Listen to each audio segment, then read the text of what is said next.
Siang itu cuaca mendung menambah dingin suasana di dalam kamarku. Masih terbayang ketika majikanku tadi mengurutku. Dan hal itu membuatku begitu takut, aneh, tapi juga penasaran.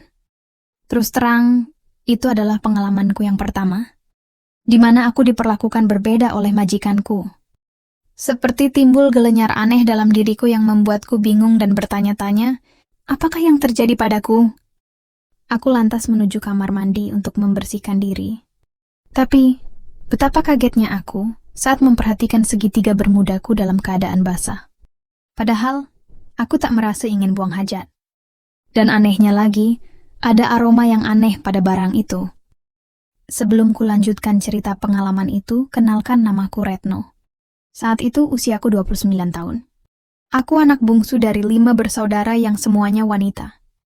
Kakak-kakakku juga bekerja sebagai pembantu rumah tangga. Ibuku sudah meninggal sejak aku berusia 3 tahun, sehingga ayahku menikah lagi, tapi tak dikaruniai momongan. Ketika kakak-kakakku pergi merantau, tinggal aku bersama ayah dan ibu tiriku di desa terpencil daerah Jawa Timur. Hingga ketika usiaku genap 28 tahun, akhirnya aku bekerja pada sebuah keluarga muda, yang sudah memiliki 1 orang putri yang baru berusia 2 tahun. Majikan perempuanku yang biasa kupanggil Ibu Rina, merupakan seorang karyawan koperasi. Sementara bapak majikanku, Pak Dolah, merupakan seorang pegawai di sebuah instansi pemerintahan. Kehidupan di dalam rumah tangga majikanku bisa dikatakan harmonis. Dan mungkin hal itu pula yang membuatku kerasan tinggal bersama mereka. Nyonya majikanku seorang wanita yang baik, begitu pula dengan suaminya. Setidaknya itulah yang kurasakan sebelum akhirnya sebuah kejadian tak terduga merubah penilaianku terhadap keluarga itu. Kejadian itu tepat di hari Sabtu. Ketika nyonya majikanku sedang bekerja, sementara Pak Dola setiap Sabtu dan Minggu libur. Praktis di rumah tinggal aku, bapak majikanku dan anaknya. Entah ada angin apa, hari itu aku merasa kurang enak badan. Mungkin karena hujan-hujanan kemarin waktu aku pergi ke pasar. Padahal malam harinya, aku sudah minum tolak angin untuk meredakannya. Tapi hingga pagi hari bukannya mendingan, aku malah meriang. Meski begitu tetap ku paksakan diri untuk bekerja. Apalagi hal itu sudah menjadi kewajibanku sehari-hari pada keluarga itu. Singkatnya, siang hari setelah putra majikanku tidur, aku lantas rebohan mencoba istirahat di kamarku. Tapi, belum sempat memejamkan mata, sayup-sayup ku dengar bapak majikan memanggilku. Tapi berhubung aku makin menggigil meriang, aku hanya menjawab pelan. Sampai tak lama kemudian, tiba-tiba pintu kamarku terbuka. Nampak bapak majikanku masuk dan datang menemuiku. Beliau nampak kaget saat tahu kondisiku yang menggigil. Dihampirinya aku, lalu dia duduk di tepi divan. Sementara aku berusaha beranjak, meski dengan kepala yang begitu pening. "Loh, Bibik kenapa?" Enggak kok, Pak. Saya cuma meriang biasa," sahutku sedikit gugup.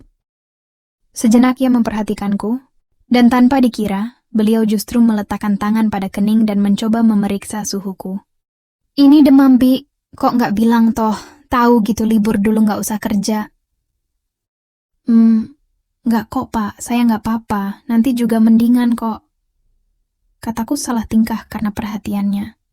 Sungguh seumur-umur belum pernah aku diperhatikan seperti itu, terutama oleh pria. Setelah berkata seperti itu, beliau lantas sedikit mengurut keningku, membuat mataku sejenak terpejam. "Bibik pasti pusing juga kan?"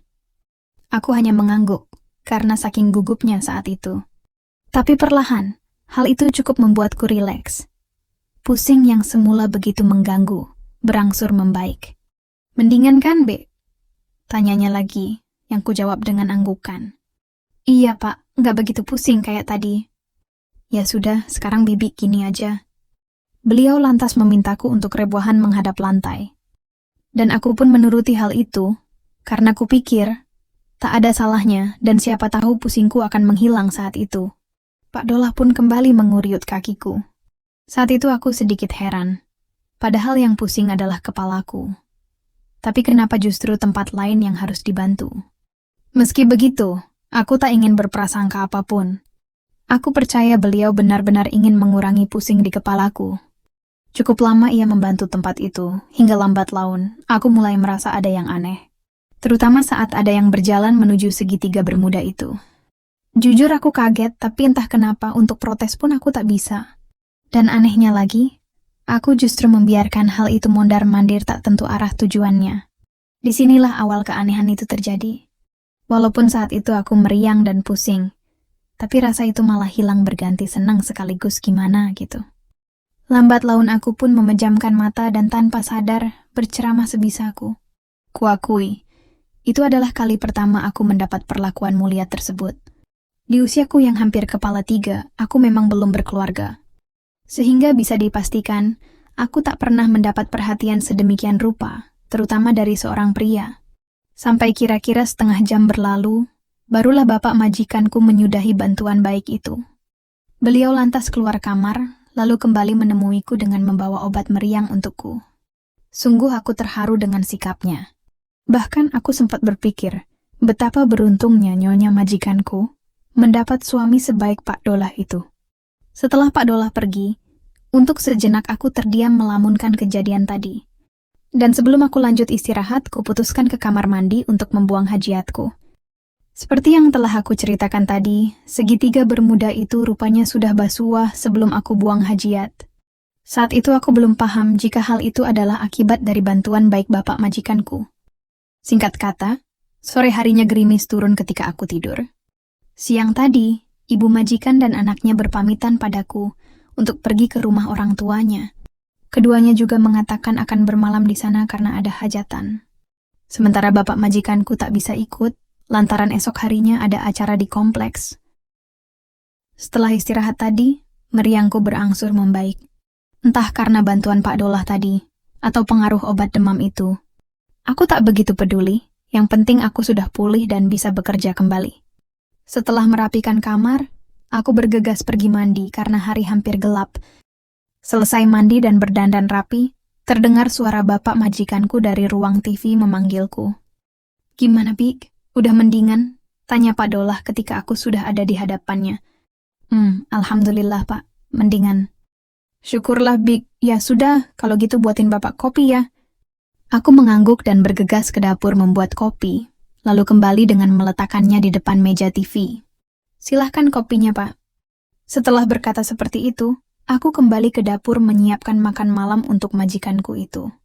Nah, tapi baru beberapa langkah berjalan, "Bik, tunggu dulu." Pak Dolah memanggilku, membuat aku menoleh. "Ya Bapak, ada apa?" "Duduklah sini, temani Bapak nonton TV," katanya sambil menepuk kursi, memintaku duduk di sebelahnya. Tetapi saya mesti. "Sudah, masaknya nanti aja." Sebenarnya aku sedikit heran saat itu, karena biasanya beliau tak pernah memintaku seperti itu, terutama saat ada nyonya di rumah. Tapi berhubung dia majikanku, dan tadi sudah membantuku, maka aku pun mengiyakan saja hal itu. Tanpa prasangka apapun, aku duduk di sebelahnya. Kami duduk bersama, memperhatikan acara TV drama kolosal Indosiar. Selama nonton TV, tak ada percakapan di antara kami. Selain karena canggung, aku juga bingung untuk memulai obrolan dengannya.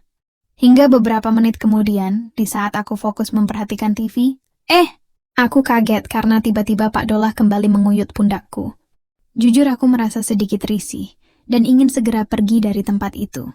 Tapi entah kenapa, perasaan aneh seperti siang tadi kembali timbul di benakku.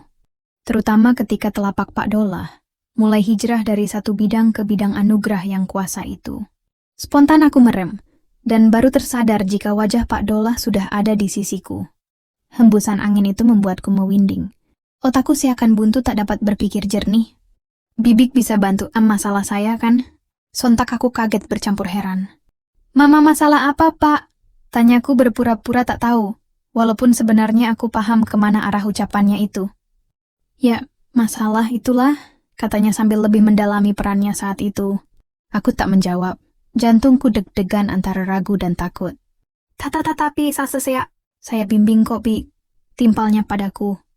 Aku yang hendak menjawab, akhirnya urung tatkala Pak Dolah meraih dagu, dan sambutan perkenalan pun ia haturkan saat itu.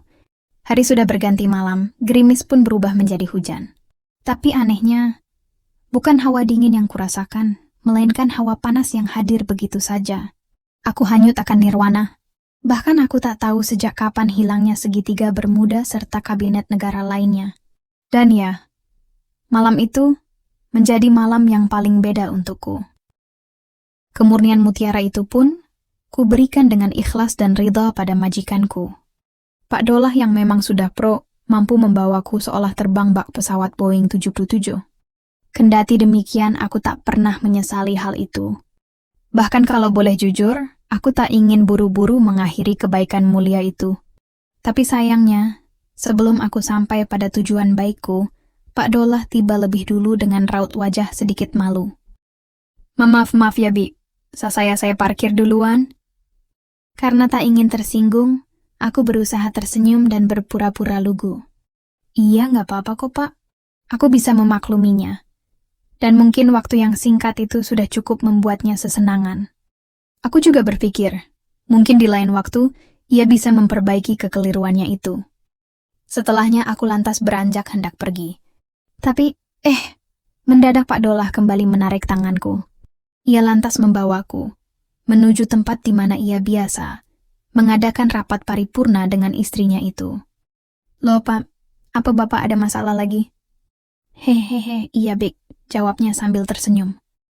Alhasil malam itu, rapat paripurna negara pun kembali digelar guna menyongsong masa depan yang lebih ceria lagi. Aku benar-benar tak mengira, rupanya Pak Dolah begitu tekun dan tak gampang menyerah. Hal itu terbukti, lantaran rapat paripurna itu baru berakhir ketika menjelang adzan subuh tiba. Paginya aku terjaga lebih awal dari biasanya. Aku memang biasa bangun pagi guna menyiapkan sarapan untuk majikanku. Nampak Pak Dolah masih molor, sehingga ku biarkan saja, apalagi hari itu adalah hari Minggu.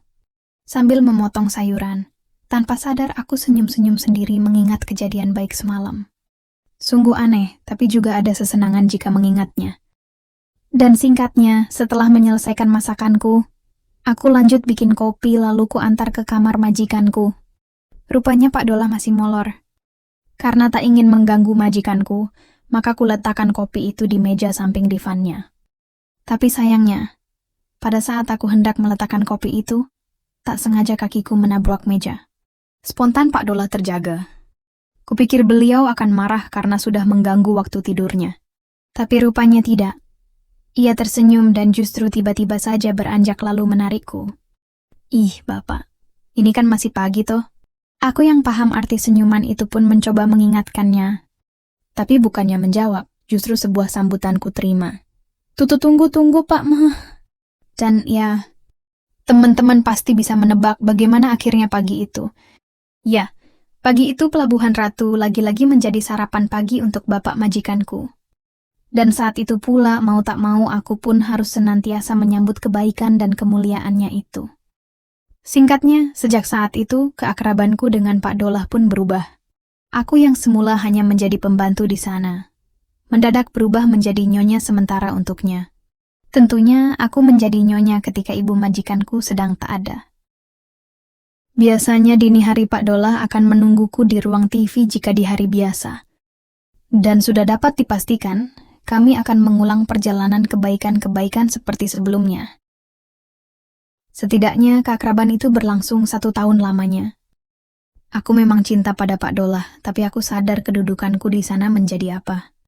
Aku tak boleh membiarkan perasaan itu bersemi, karena sama saja menjadi duri dalam keluarga itu. Hingga akhirnya aku putuskan untuk keluar dan tak bekerja lagi di rumah itu. Semula ibu majikanku bersikukuh menahanku. Begitu pula dengan bapak majikanku. Mereka tak ingin aku berhenti bekerja, karena bagi mereka sangat sulit menemukan pembantu yang rajin sepertiku. Nyonya bahkan menjanjikan aku dengan gaji yang lebih tinggi.